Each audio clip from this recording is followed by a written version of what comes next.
Hey friends, how are you doing today? I hope you're feeling blessed and staying in God's presence, and if not, I hope you feel uplifted after today's video. If you're new here, welcome to His Princess Christian Community, where we read a chapter of the Bible every day and then discuss it afterwards and in the comments below. Don't forget to like and subscribe. It really helps the channel grow and it opens the door for more people to join our community. And while you're at it, check out the description box. We got a lot of great stuff in there. So today we're reading Genesis chapter 31, but before we get started, I want to say a prayer if you wouldn't mind bowing your heads with me. Dear God, thank you for bringing us together here on His Princess Christian Community. Thank you for opening the door for people to join our community, for connecting us and strengthening our bond. Thank you for opening our eyes, our ears, our hearts, and our minds to your word. Thank you for your wisdom, understanding, and clarity as we seek to interpret your word. And thank you for the courage to apply it to our daily lives. In Jesus' name, amen. Okay, Genesis chapter 31. But Jacob soon learned that Laban's sons were grumbling about him. Jacob had robbed our father of everything, they said. He has gained all his wealth at our father's expense. And Jacob began to notice a change in Laban's attitude towards him. Then the Lord said to Jacob, "Return to the land of your father and grandfather and to your relatives there, and I will be with you." So Jacob called Rachel and Leah out to the field where he was watching his flock. He said to them, "I have noticed that your father's attitude towards me has changed, but the God of my father has been with me. You know how hard I have worked for your father, but he has cheated me, changing my wages 10 times. But God has not allowed him to do me any harm, for he has said, 'The speckled animals will be your wages.' The whole flock began to produce speckled young, and when he changed his mind and said, 'The striped animals will be your wages,' then the whole flock produced striped young. In this way God has taken your father's animals and given them to me. One time during the mating season I had a dream and saw the male goats mating with the females were streaked, speckled, and spotted. Then in my dream the angel of God said to me, 'Jacob,' and I replied, 'Yes, here I am.' The angel said, 'Look up, and you will see that only streaked, speckled, and spotted males are mating with the females of your flock, for I have seen how Laban has treated you. I am the God who appeared to you at Bethel, the place where the anointed the pillar of stone and made your vow to me. Now get ready and leave this country and return to the land of your birth.' Rachel and Leah responded, 'That's fine with us. We won't inherit any of our father's wealth anyway. He has reduced our rights to those of foreign women. And after he sold us, he wasted the money you paid him for us. All the wealth God has given you from our father legally belongs to us and our children. So go ahead and do whatever God has told you.' So Jacob put his wives and children on camels, and he drove all his livestock in front of him. He packed all the belongings he had acquired in Padram and set out for the land of Canaan, where his father Isaac lived. At the time they left, Laban was some distance away, shearing his sheep. Rachel stole her father's household idols and took them with her. Jacob outwitted Laban the Aramean, for they set out secretly and never told Laban they were leaving. So Jacob took all his possessions with him and crossed the Euphrates River, heading for the hill country of Galilee. 3 days later, Laban was told that Jacob had fled. So he gathered a group of his relatives and set out in hot pursuit. He caught up with Jacob 7 days later in the hill country of Galilee. But the previous night God had appeared to Laban the Aramean in a dream and told him, 'I am warning you, leave Jacob alone.' Laban caught up with Jacob as he was camped in the hill country of Galilee, and he set up his camp not far from Jacob's. 'What do you mean by deceiving me like this?' Laban demanded. 'How dare you drag my daughters away like prisoners of war? Why did you slip away secretly? Why did you deceive me? And why didn't you say you wanted to leave? I would have given you a farewell feast with singing and music accompanied by tambourines and harps. Why didn't you let me kiss my daughters and grandchildren and tell them goodbye? You have acted very foolishly. I could destroy you. But the God of your father appeared to me last night and warned me, leave Jacob alone. I can understand your feeling that you must go and your intense longing for your father's home. But why have you stolen my gods?' 'I rushed away because I was afraid,' Jacob answered. 'I thought you would take your daughters from me by force. But as for your gods, see if you can find them, and let the person who has taken them die. And if you find anything else that belongs to you, identify it before all these relatives of ours, and I will give it back. But Jacob did not know that Rachel had stolen the household idols. Laban went first into Jacob's tent to search there, then into Leah's, and then the tents of the 2 servant wives, but he found nothing. Finally, he went into Rachel's tent, but Rachel had taken the household idols and hidden them in her camel saddle, and now she was sitting on them. When Laban had thoroughly searched her tent without finding them, she said to her father, "Please, sir, forgive me if I don't get up for you. I'm having my monthly period." So Laban continued his search, but he could not find the household idols. Then Jacob became very angry, and he challenged Laban. "What's my crime?" he demanded. "What have I done wrong to make you chase after me as though I were a criminal? You have rummaged through everything I own. Now show me what you found that belongs to you. Set it out here in front of us, before our relatives for all to see. Let them judge between us. For 20 years I have been with you, caring for your flocks, and all that time your sheep and goats never miscarried. In all those years I never used a single ram of yours for food. If any were attacked and killed by wild animals, I never showed you the carcasses and asked you to reduce the count of your flock. No, I took the loss myself. You made me pay for every stolen animal, whether it was taken in broad daylight or in the dark of night. I worked for you through the scorching heat of the day and through cold and sleepless nights. Yes, for 20 years I slaved in your house. I worked for 14 years earning your 2 daughters, and then 6 more years for your flock, and you changed my wages 10 times. In fact, if the God of my father had not been on my side, the God of Abraham, the fearsome God of Isaac, you would have sent me away empty-handed. But God has seen your abuse and my hard work, and that is why he appeared to you last night and rebuked you." Then Laban replied to Jacob, "These women are my daughters, these children are my grandchildren, these flocks are my flocks. In fact, everything you see is mine. But what can I do now about my daughters and their children? So come, let's make a covenant, you and I, and it will be a witness to our commitment."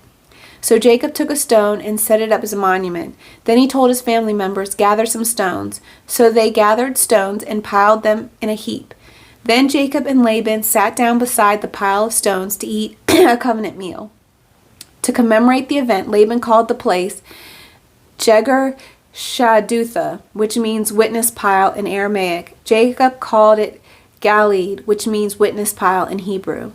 Then Laban declared, "This pile of stones will stand as a witness to remind us of the covenant we have made today." This explains why it is called Galeed, witness pile.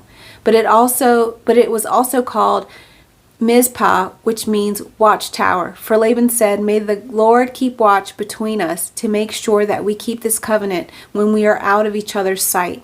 If you mistreat my daughters, or if you marry other wives, God will see it, even if no one else does. He is a witness to this covenant between us. See this pile of stones," Laban continued, "and see this monument I have set between us? They stand between us as witnesses of our vows. I will never pass this pile of stones to harm you, and you must never pass these stones or this monument to harm me. I call on God of our ancestors, the God of your grandfather Abram, and the God of my grandfather Nor, to serve as a judge between us." So Jacob took an oath before the fearsome God of his father Isaac to respect the boundary line. Then Jacob offered a sacrifice to God there on the mountain and invited everyone to a covenant feast. After they had eaten, they spent the night on the mountain. Laban got up early the next morning, and he kissed his grandchildren and his daughters and blessed them. Then he left and returned home. Amen. So what did you think of Genesis chapter 31? I'm interested to hear about it in the comments below. Let me know what your insights or interpretations were on the chapter. Maybe comment your favorite verse, or just say hi and let us know that you're part of the community. And if you've been blessed lately, let us know so that we can rejoice with you. And if you need prayer, make sure you're putting that in the comments too, so we can pray together as a community.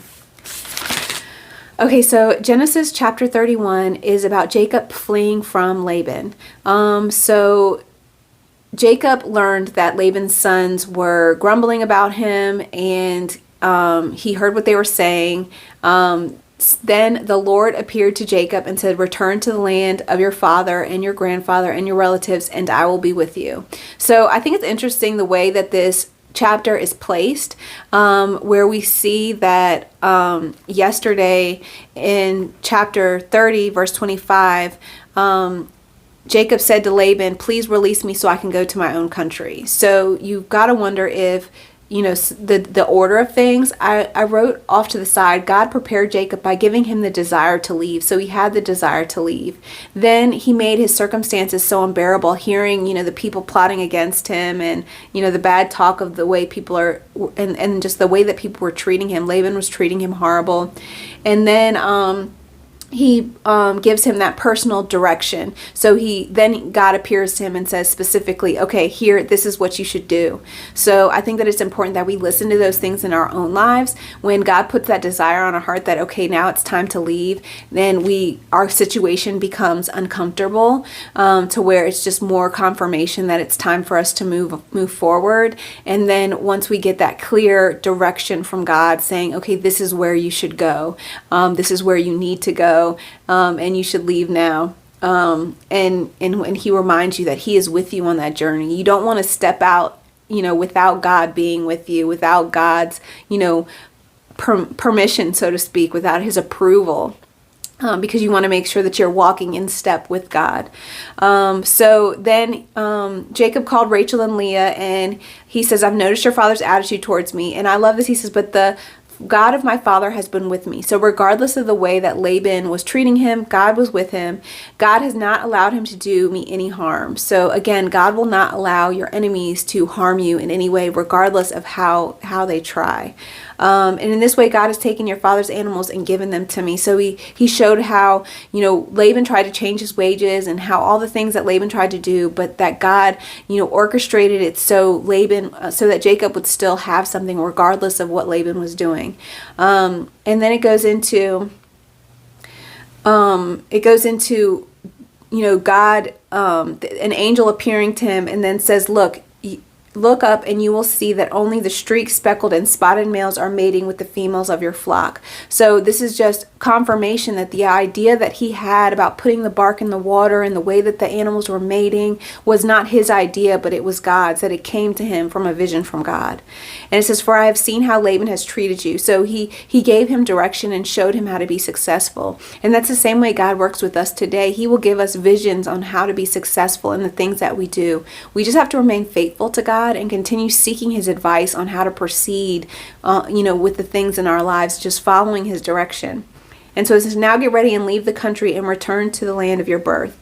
I wrote aside, if God is with you, you do not need to be concerned about your enemies. Just follow God's direction. So he didn't need to be worried about how, Laban took out all the speckled and spotted and black sheep, and how he constantly kept trying to change his wages. Like, despite all of Laban's attempts to try to oppress Jacob, God still provided for Jacob, and by following God's direction, Jacob was still able to be successful.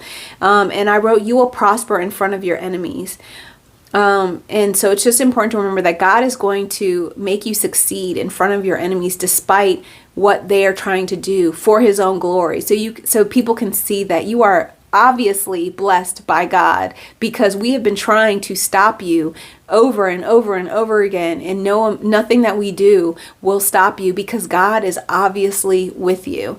And I think that it's important for us to recognize that in our daily fight, as we're fighting through life, is to just, hold on to God and allow God to be our strength, to be still and let God do the work. So then it says, as they were leaving, Rachel and Leah responded, well, all the wealth that God has given you from our father legally belongs to us because we're his children. So it's not like we're stealing or anything. This is really just ours.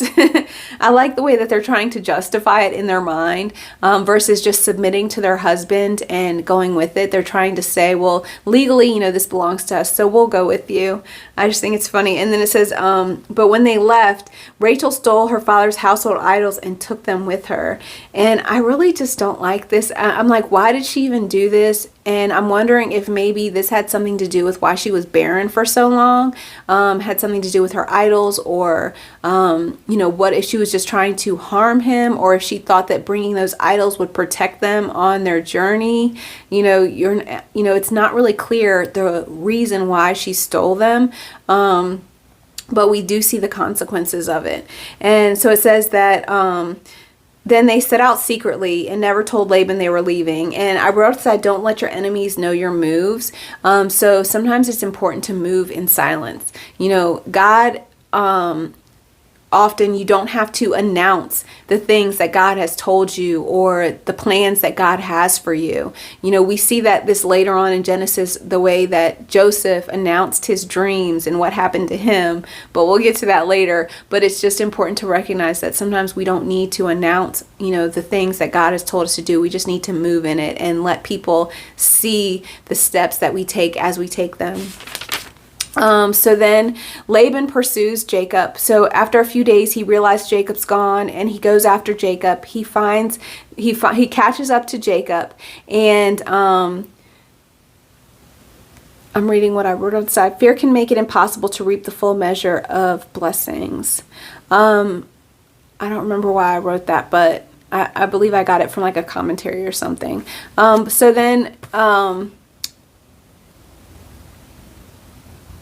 So then when we get to, as Laban is, going after Jacob, God appeared to Laban and told him, leave Jacob alone. And I just love that God will appear to your enemies and tell your enemies to leave you alone. And they may not always listen. But God is petitioning on your behalf. We don't always see the results because sometimes people's hearts are hardened, like we saw or we haven't seen that yet, but in Exodus, when we get to Exodus, you'll see Pharaoh's heart was hardened.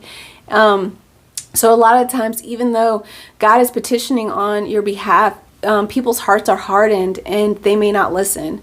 But in this case, Laban listens to Jacob. So he gets there and he says, you didn't let me say goodbye to my daughters or my grandchildren, and you've stolen my gods, but God told me not to harm you, so I'm not going to harm you.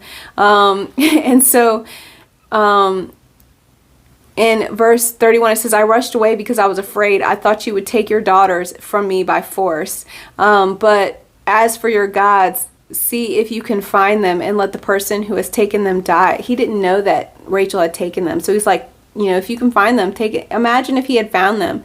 Rachel would be dead. That would have been so sad for him. So again, keeping secrets from your spouse, it's just never a good thing. So anyway, Rachel, again, more deception. She sits on the idols and she lies and says she's on her monthly, and so she's not able to get up, and she got away with stealing the idols.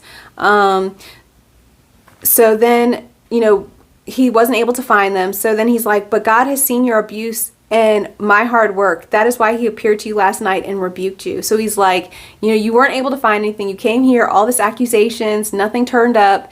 And this is why God has rebuked you, because you're just mean. You're just mean. And so then Jacob and Laban create a treaty. And I wrote to the side, Laban is of the world, and Jacob needed to be freed from this world in order to live wholeheartedly for God. This was also from a commentary, and it's just a reminder to us that sometimes we have to leave the oppression of the world in order to live fully for God. We can't always live underneath people who are worshiping other gods. God will sometimes direct us to leave a situation because he doesn't want us to be associated with people who are worshiping other gods.